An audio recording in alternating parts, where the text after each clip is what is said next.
G'day YouTubers, and thank you for tuning in to today's very sneaky toy review, because you know why? I'm filming it at about 10:58 PM. So yes, I'm going to be continuing on with this video. Now you may have noticed that the ceiling light is on, and that's because I had to suffer with this table lamp. Unfortunately, it actually has been strobing.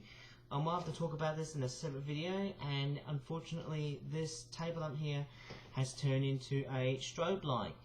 Now luckily enough I've turned it off because, well, it's off at the moment now, because if it was on it would probably make people very, very edgy. I'll have to talk about that in a separate video, but anyways, here is of course the Flip Up Origami Penguin Couple of St. Patrick's Day 2024. It costs about £13.95. Now I've looked so far 2 products, and now I've got 3 products. The last 2 products I've already done was like a pot of goldfish, golden yellow fish, and also the party boat, which I can't remember. I'm pretty sure it costed about £19. And the product we're looking at is the Foggy Pond Awakening 12 pack. And the back of the packaging is a bit bland because there's not much you can see here, as well as the front. But there are some very weird visual cues which are quite hilarious. Like this penguin has got like an overly sized flipper. Maybe he must have consumed a bit of drugs. Maybe he came out after having a bit of an OD sort of moment. Without getting too adult wise, there's a frog here in the middle, and strangely enough the penguins don't look very much like the Club Penguin penguins. To me, these penguins look a little bit like the penguin from, is it Feathers McGraw from The Wrong Trousers? You know, the Wallace and Gromit film that I was actually thinking about? And I might also probably reference the seagulls from Finding Nemo. Anyways, let's just go ahead and take these guys out. In fact, one of them is still wet. In fact, all of the penguins are wet. I think maybe except for the brown one, which I believe is possibly the driest. But let me take a look at the brown one here first. It looks like he's got a very weird looking head. Maybe he's, oh my goodness, he's probably got like some weird hydrocephalic head, like a giant inflated forehead. Or maybe a head has been, maybe the head's being a bit too enlarged, if you know what I mean. There's the other side of it here. I don't like these sort of tabs on the back of the head.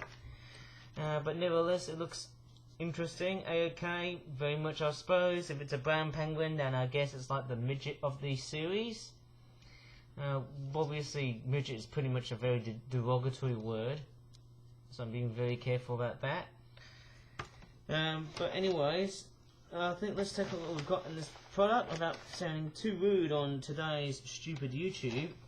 We've got an orange penguin. This is one of the most recently made penguins, so I'm trying my best to handle it very nicely, manhandling it nicely, because I don't want the penguin to just deteriorate and fall apart in my hands when it's this wet.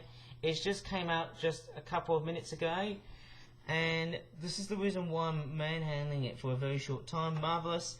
And then we've also got this green penguin. Now there's the old saying when you have, you know, St. Patrick's Day, there's your saying, go green, get lucky. Although it's not easy being green, just like what Kermit the Frog says. Sorry for the pun. And of course we've got those leprechaun hats, but they're also soaking wet too. So the problem with these types of products is that if they're being soaked with water, if they're done with a watercolor type method, well then maybe I should probably leave them as they are and not put them onto the penguins. Okay, so I've got 3 of these thingy bobs here, these sort of leprechaun hats, and then I've also got possibly what makes the product a little bit bland are those lily pads. Now I've actually noticed I've just left one of them. There's one more here. Okay, they all look very much like a heart, very Valentine's-y-ish, if that's a word. So I made 3 of these hearts, and then of course yes, I've just made those croakers here with it.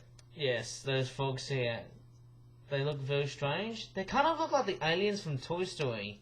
The claw! You know what I'm meaning, eh guys? Without getting a bit too loud here, because I'm actually filming at about 11 o'clock PM in the UK, so as funny as it sounds, Bit sneaky, am I? Just doing toy reviews in the middle, just before midnight. But hey, I think although they're just a bit soaking wet, hey, it'll probably present a very good collection to my St. Patrick's Day toy collection of flip-flop origami Penguin Club World toys. I'm actually so happy that this toy range is back up and running again. Maybe I need to stop producing them by the 17th of March. And maybe call up towards Easter. Hey, maybe we could find some Easter bunny rabbits and chickens and lambs and penguins and stuff. I don't know. It's a bit strange, isn't it? Once we're out of the way from St. Patrick's Day. But it's a bit of a nutshell. Anyways, please give this video a like if you really enjoyed in this very sneaky late toy review. Subscribe for more for that toy reviews in the future. And as always, thanks so much for watching. And the luck of the Irish, the luck of the Irish. That's the one thing about St. Patrick's Day I can say in this video. Bye for now.